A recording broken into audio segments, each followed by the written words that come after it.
These protests have continued for 7 consecutive nights, and they have turned deadly. According to government officials, at least 3 people have been killed. Iran is running out of water. The Islamic regime has outlived sanctions, sabotage, and uprisings, but it might not survive millions of thirsty citizens. Water levels have fallen 15 meters over the past year. Environment officials say the government has plans to tackle the supply crisis. However, some Iranians aren't happy and have joined demonstrations calling for the government to do more. The sound of gunshots as security forces use bullets to disperse protesters. People here are demonstrating against severe water shortages in one of Iran's hottest regions. But the protests have developed into dissent against the government and the country's supreme leader. Iran is so desperate that the government is thinking of importing water from neighboring countries. Yes, you heard that right, importing water. 5 brutal years of drought and about 40% less rainfall than usual means Tehran's reservoirs are critically low. Experts say the capital's main dam has barely 1 month of water left, meaning that by the end of September, Tehran could officially run out of water. And if the shortages weren't bad enough, reckless mismanagement has only made the crisis worse. Just this week, on August 19th, authorities admitted to an unexpected incident in the water network that left large parts of Khurramabad, home to 370,000 people, without drinking water. No one knows when services will return, if at all.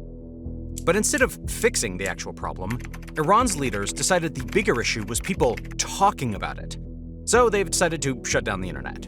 As of now, 27 out of Iran's 31 provinces have zero internet, and only 4 have partial access. On top of that, millions of Iranians are dealing with 6 to 12-hour blackouts every single day. And in some areas, there's nothing at all. No power, no water, no connection to the outside world.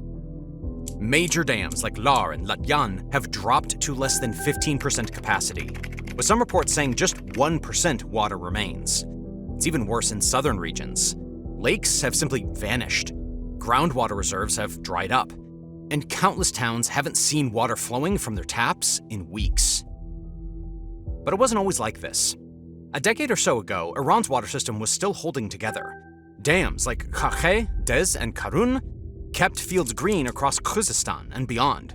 The Karun River, once Iran's largest and only navigable river, powered cities, fed industries, and kept the southwest alive. Even the Hamun wetlands on the Afghan border used to be the 7th largest wetland on Earth. But today it's pretty much just dust. Not because the rain stopped, but because the system rotted it from the inside. Corruption, greed, and decades of poor planning drained the country before the drought ever could. You see, Iran never had a lot of water to begin with. It only gets about 250 millimeters of rainfall each year. That's roughly a third of the global average. With numbers like that, you'd think careful planning would be priority number 1, but nah. For the better part of a century, Iran's rulers and elites chased after stupid goals. And now, regular Iranians are finally paying the price.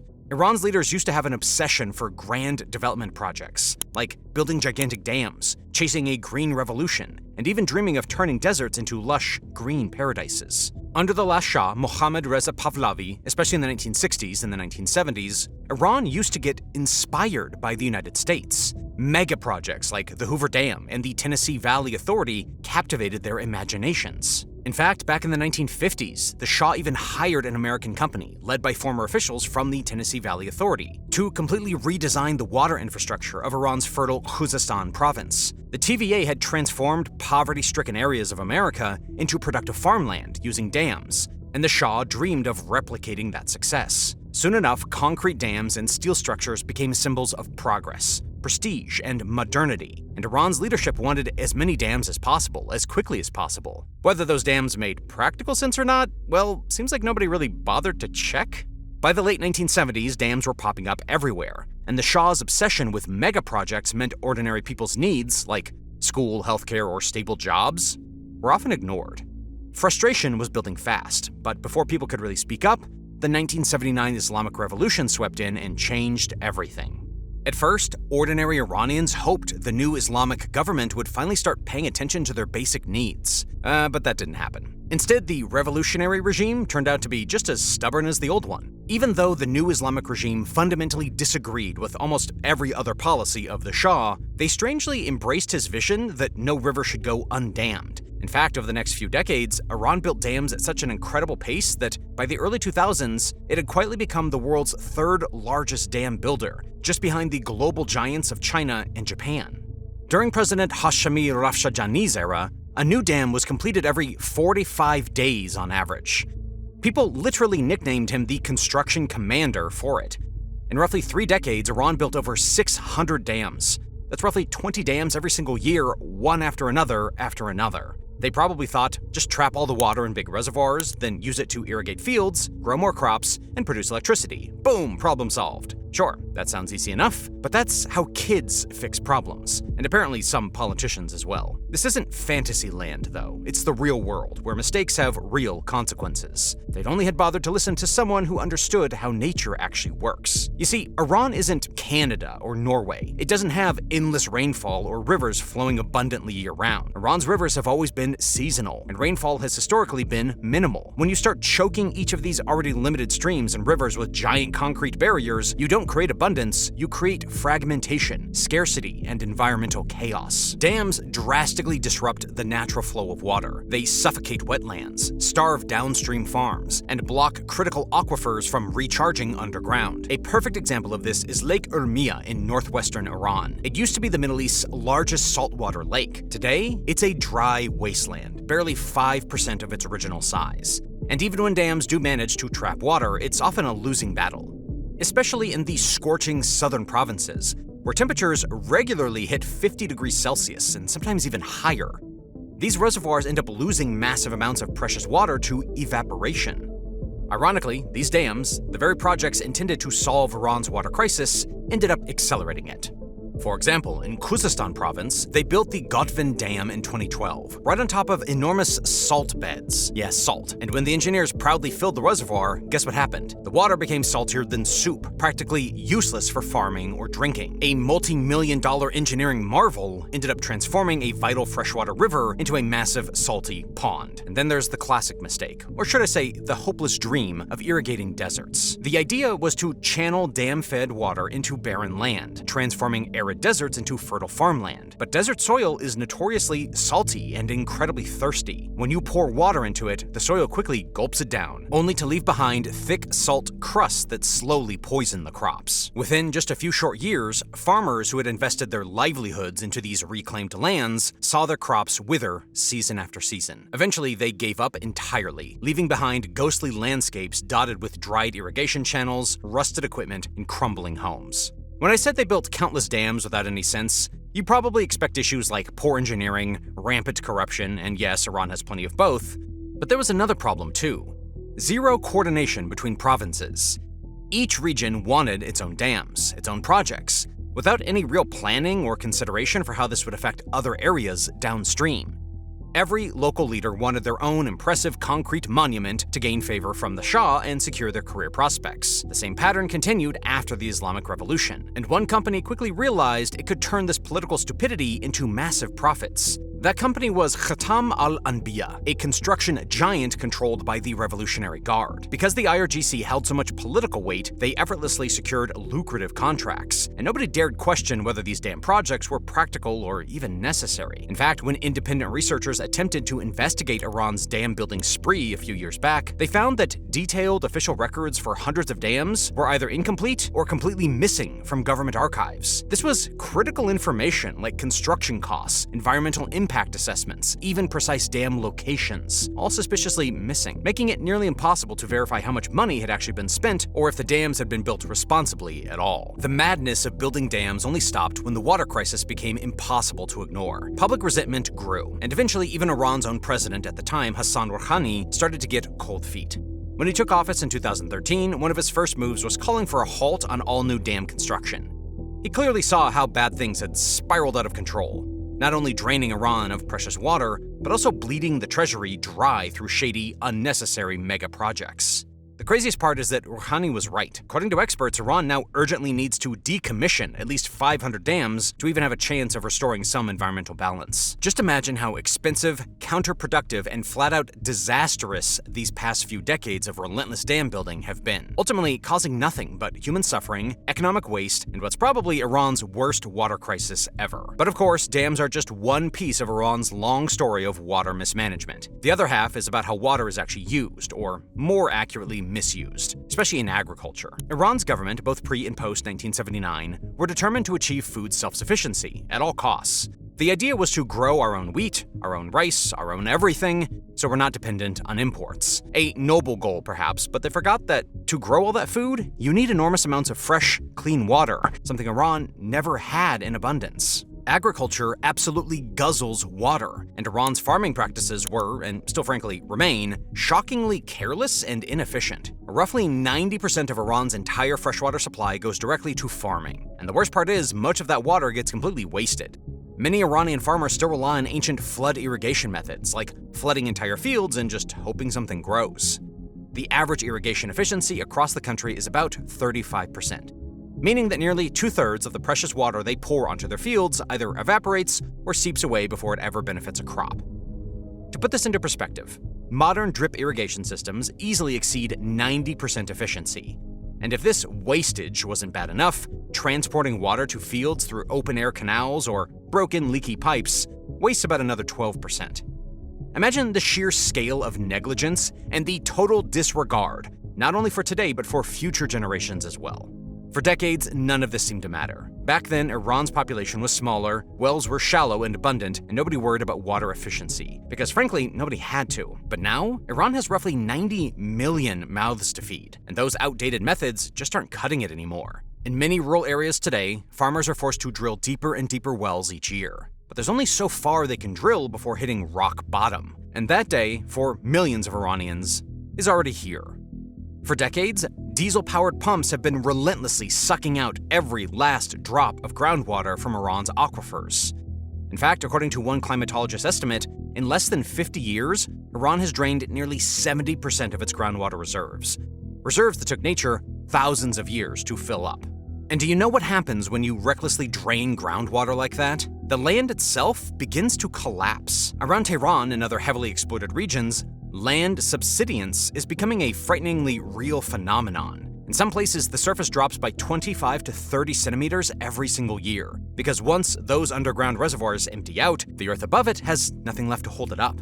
Buildings are cracking apart, roads are buckling, bridges and railroads are shifting, and deep fissures, some big enough to swallow a person, are tearing open farmers' fields. Some areas are dropping tens of centimeters every single year as empty aquifers collapse beneath the surface. Buildings are cracking, roads are buckling, and deep fissures are splitting open farmers' fields. It's as if Mother Nature herself finally ran out of patience, deciding they've taken enough and decided it was time to settle the score. But you know what's even more frustrating? After wasting so much precious water on agriculture to the point of draining aquifers, Iran ended up growing the worst possible crops, in the worst possible places, and at exactly the worst possible times of the year. Now, historically, Iran's agriculture revolved around drought-tolerant grains like barley, adapted to its dry climate. But in the 20th century, Iranian diets evolved, and government policies aggressively pushed for cultivating water-hungry crops like wheat and rice, all across the nation, even in places that made absolutely no sense. Imagine trying to grow rice, a notoriously thirsty crop, in provinces like Isfahan or even Sistan-Baluchistan. In Sistan, farmers were even encouraged or sometimes pressured into planting watermelons. Watermelons! Each kilogram of watermelon needs around 170 liters of water. Did Iranians know this? Probably not, but the policymakers definitely should have. Anyone with common sense can see how absurdly irresponsible it is to grow such thirsty crops in a region receiving barely 2 inches of rain per year. Thankfully, the Iranian government eventually caught on, at least partially, and announced a ban on all rice cultivation in these water-scarce regions. But by that time, it was far too late. The damage had already been done. Vast areas had been salinized, aquifers depleted, and livelihoods ruined. And finally, there's something else making all of these problems infinitely worse. Something that is not entirely Iran's fault alone, but rather shared by all of humanity: climate change. The truth is, nature is fair to everyone. Animals, humans, it doesn't matter. You mess with nature, and it'll mess right back. often with devastating consequences. And that is exactly what's happening in Iran. Not only is the ground beneath their feet literally sinking, but Iran is also warming twice as fast as the global average. In fact, the country's average temperature has risen roughly 0.4 Celsius per decade. That's double what the whole world has experienced. Now, 0.4 Celsius per decade might not sound like much at first, but trust me, it adds up fast. Year after year, it transforms summers into longer, hotter heat waves and causes evaporation rates to skyrocket. Iranian summers have always been hot, sure, but recently they've begun to push the absolute limits of human endurance. In Avaz, a city located in southwestern Iran, temperatures reached an almost unimaginable 53.7 degrees Celsius in June 2017. That is 129 degrees Fahrenheit. It's one of the hottest temperatures ever recorded anywhere on Earth. In conditions like these, reservoirs behind dams don't stand a chance. Water evaporates incredibly fast. The soil becomes bone dry, crops demand even more irrigation, and people desperately crank up their air conditioners, many of which use water-intensive cooling towers. It creates a vicious, self-reinforcing cycle, making the crisis even worse. And then there's the rainfall, or rather the lack of rainfall. In the winter of 2018, Khuzestan and Baluchistan province received only 29 millimeters of rain, less than a third of what the region typically needs. Farmers pray desperately for the spring rains, but more often than not, those rains simply never come. And when the rain does finally show up, it's usually in short, intense bursts that trigger flash floods rather than soaking gently into the ground. The water rushes away, wasted, while the land remains thirsty. Now, like I've said before, you can't really blame Mother Nature for this. The government should have planned better. For years now, Iran has repeatedly seen severe droughts one year and violent floods the next, all while temperatures steadily climb higher and higher. Scientists project that if the current trends continue, by the end of the century, the Middle East, including Iran, could see average temperatures rise by a staggering 5 degrees Celsius. That would turn the entire regions of the Gulf into outdoor ovens, where even short periods outside become unbearable, let alone working in fields or walking to school. Streets would empty during daytime hours. Outdoor labor would become dangerously impossible, and the elderly, children, or anyone vulnerable would face life-threatening heat exposure. But that's only if people in this region manage to survive and somehow overcome the devastating water crisis they're already facing right now. Already today, Iran's water crisis has reached nearly every corner of the country. 19 out of the country's 31 provinces are facing a severe drought, forcing entire towns to rely on water trucks and endure strict rationing, often getting barely enough to scrape by. In Sistan and Baluchistan alone, roughly 1/5 of the population, around 500,000 people, have either already left their homes or on the brink of migrating due to water scarcity. Most of them are farmers and herders who have watched helplessly as their livestock died off, and their once fertile land turned into barren dust. And with wetlands drying up completely, dust and sandstorms are becoming more frequent and more terrifying. The city of Zabul in Sistan was named the world's most polluted city by the World Health Organization in 2016, thanks to relentless dust storms filling the air with choking microscopic particles. And those storms are wreaking havoc on public health. Respiratory illness, asthma, and lung infections have skyrocketed, with hospitals packed to capacity, especially during the notorious 120-day wind season. And do you know what the Iranian government has been doing about it for the last decade? Well, every now and then they hand out face masks, close schools temporarily, and urge people to stay indoors. That's pretty much it. But the problem is, these dust storms can sometimes rage for 4 months straight. You can't exactly ask people to barricade themselves inside their homes for months on end. And even if they tried, some storms are so intense that staying indoors doesn't even offer that much protection. Dust creeps in through every crack. Windows rattle with the howling wind, and the people trapped in these miserable conditions either find a way out or endure life in a relentless nightmare. The Iranian government does realize it's facing a crisis, but their way of handling it? Well, let's just say it mostly boils down to praying and hoping that the problem fixes itself. Sure, faith can work wonders, but it's usually not the government's job to gobble up taxpayer money just to sit around praying with them. I kid you not, this actually happened. In late 2021, farmers in Isfahan were protesting after their river, the Zayande Rud, completely dried up. Instead of offering concrete solutions, Ayatollah Allah Maholda, a prominent hardline cleric,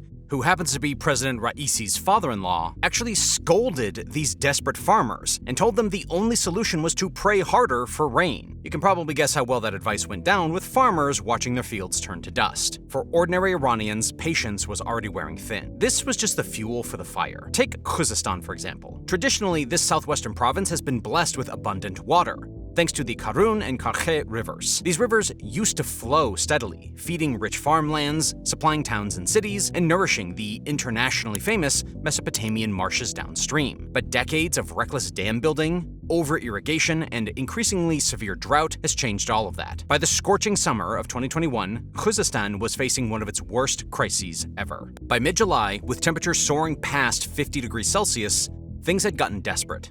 Town after town across Khuzestan watched helplessly as their taps went dry for days at a time, leaving tens of thousands without basic drinking water in the brutal heat. Driven by sheer desperation, people hit the streets. What began as peaceful, desperate gatherings demanding water quickly escalated into widespread anti-government protests across the province. I still remember watching those videos, at least a few that managed to slip through Iran's heavy internet censorship, showing crowds chanting, "We are thirsty," and also more political slogans like "Down with the Islamic Republic." It was stunning how quickly the chants evolved from pleading for water to essentially telling the regime to go to hell. In one town, protesters even shouted, "Reza Shah, bless your soul," openly praising the same dictator Iranians had kicked out decades earlier. You know a country's in deep trouble when ordinary folks start missing a former dictator. Now, surprisingly, even Iran's supreme leader, Ayatollah Khamenei, publicly acknowledged that protesters weren't exactly wrong to be upset. An unusually empathetic statement from a man who rarely sides with protesters. But while he was busy saving face and trying to calm things down, security forces, they were doing the opposite. They cracked down brutally, firing live ammunition into crowds. Several young men lost their lives. Blood literally spilled over water. Dozens more were arrested. And yet, the protests kept going for over a week. People in cities like Tehran and Isfahan took to their rooftops at night, chanting slogans to show solidarity. Something as basic as thirst had sparked one of the country's biggest unified protests. After all, if a government can't provide even water? What good is it? Even the authorities, who normally wouldn't think twice about crushing protests with brute force, were hesitant at first. Probably because even they realized how terrible it would look to shoot people whose only crime was begging for water. Still, in the end, force was used and eventually the protests faded away. Authorities made plenty of promises, yet nothing really changed. Even now, Khuzestan remains trapped in relentless drought. Its people are still thirsty, frustrated, and forgotten. Then, just a few months later, in November of 2021, similar protests erupted in Isfahan, a historic city right in the heart of central Iran.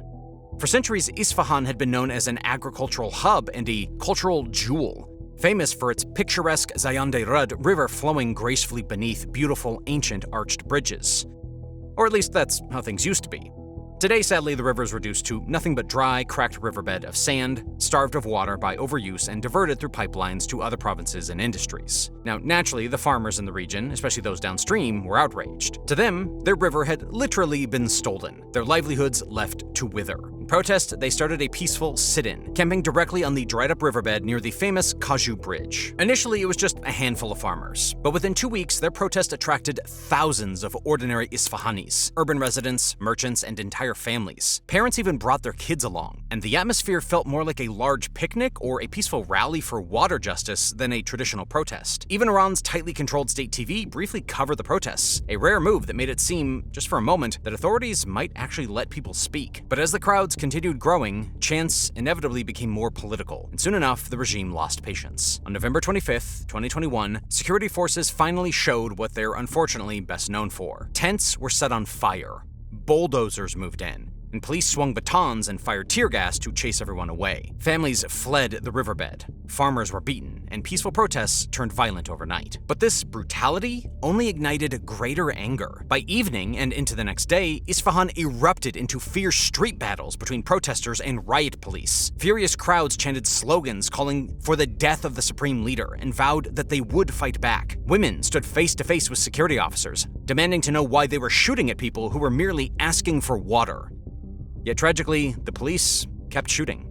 They fired shotguns loaded with birdshot directly into the crowds, injuring dozens.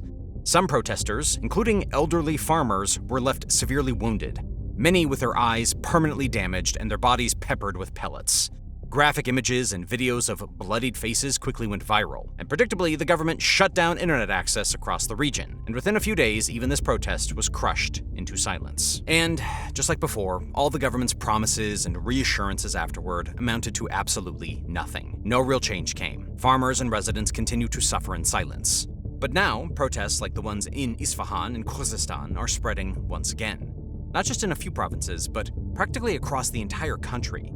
But apart from internal unrest, this water crisis is also why Iran's relationships with neighbors like Afghanistan and Iraq have been so strained for decades. You see, Iran sits downstream of several vital rivers flowing from neighboring countries. Yet, at the same time, it's also upstream of rivers feeding into places like Iraq. And when everyone around you is fighting tooth and nail for every last drop of water, being stuck in the middle like Iran makes an already bad situation much, much worse. Flowing from Afghanistan's mountains into Iran's southeastern province of Sistan-Baluchistan is the Helmand River, known as Hirmand to the Iranians. For centuries, communities on both sides depended on Helmand's water for farming, fishing, and even basic survival. Naturally, disputes over who gets how much water go back a very long way, at least as far back as the 1800s, when the British were still meddling in Afghan affairs.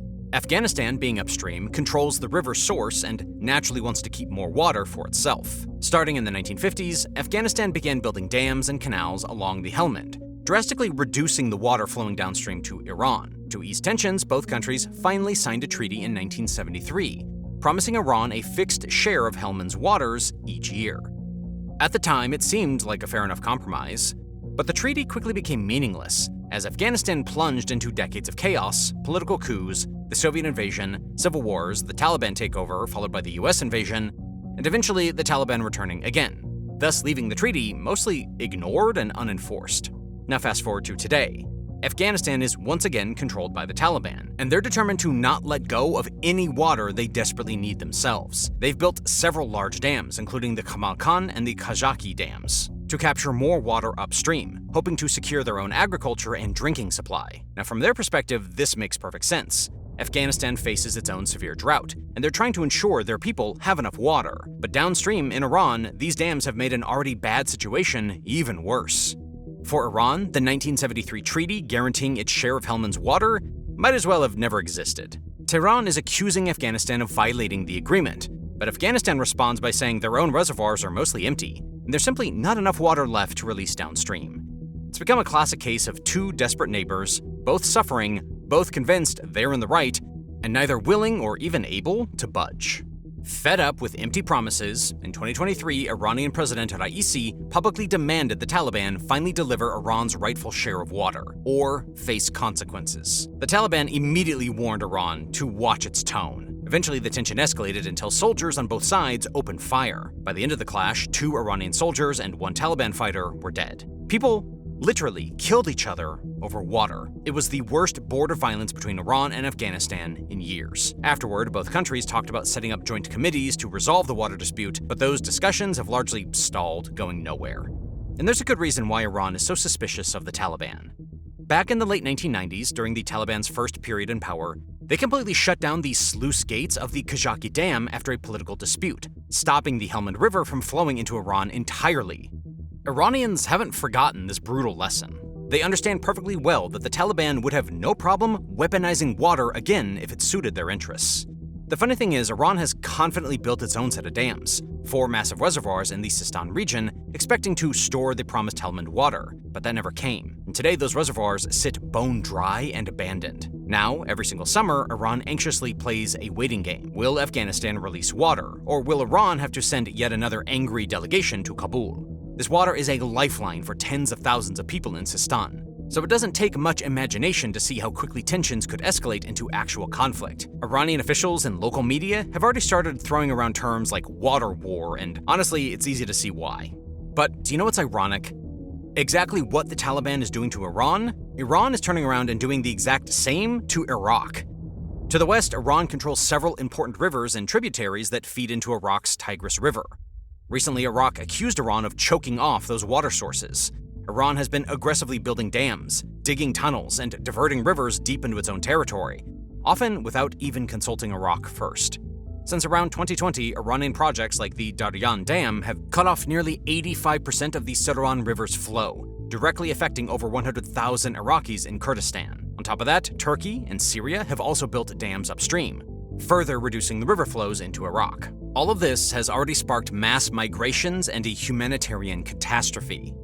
Back in 2018, Basra, Iraq's second largest city, suffered a severe water crisis, as upstream diversions left the city's water dangerously salty and contaminated, sending tens of thousands to hospitals with severe illnesses. And since then, the situation has only gotten worse. Diplomatic talks regularly go nowhere, often ending up as little more than empty promises. In this worsening climate scenario, everyone's right and everyone's wrong. Each country desperately needs water, but grabbing more for oneself leaves neighbors thirstier. Without cooperation, it's a race to the bottom, to the dry. And trust me, that's a race no one wants to win. So, is there any hope? Are there any solutions? Or is Iran inevitably headed straight towards day zero, the day when the taps run dry? Well, Iran certainly has some options, and it's actually already trying a few, but whether those efforts will be enough, well, that's a trillion toman question. One immediate fix Iran has desperately turned to is desalination, basically converting seawater into drinkable water. Since you can't magically force rain clouds to appear, despite the government's prayer campaigns, the best thing is tapping into the vast saltwater reserves like the Persian Gulf and the Gulf of Oman. There's a big plan underway to pipe desalinated water from the Sea of Oman northward, all the way into the parched region of Khuzestan, and even further into the interior. The cost is estimated at around $4 billion. Another massive project involves pumping desalinated water from the Persian Gulf straight into Iran's dry central plateau, to thirsty provinces like Kerman and Yazd.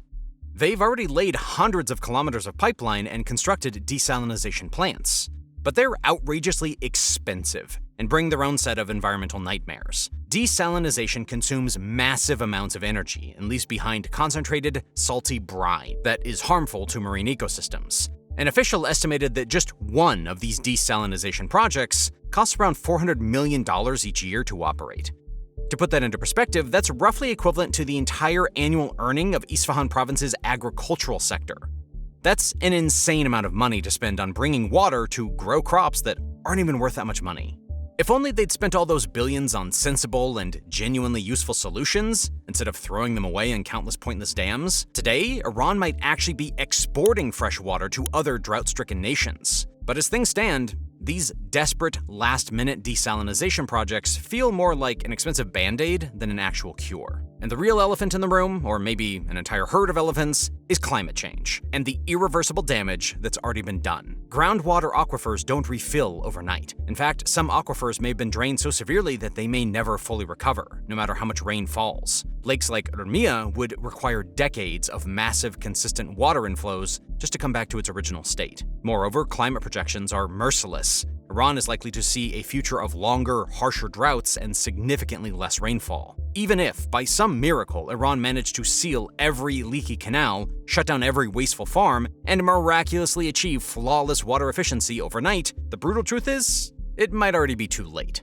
A few years ago, Issa Kalantari, the former head of Iran's Department of Environment, warned that unless Iranians drastically change their habits, as many as 50 million people, roughly 70% of the country's entire population, could soon be forced to migrate, desperately searching for water in the decades ahead. Sure, it sounds apocalyptic, but maybe we're already witnessing the first signs of it today. Several villages in places like Khuzestan have already turned into ghost towns. Roughly 30% of the residents have relocated to the suburbs or nearby cities, and it's only getting worse, not just there, but in many other provinces too. But where would tens of millions of people even go? Likely they'd head first to the big cities, Tehran, Mashhad, Isfahan, but those cities themselves are already strained to their limits, facing severe water shortages that climate projections say are only going to get worse. If millions start arriving each year, those urban areas would collapse under the strain, and pretty soon people would have no choice but to leave the country entirely. We'll soon be staring down the barrel of a massive refugee crisis on a scale we've never seen before. Iran's water crisis is fundamentally a man-made disaster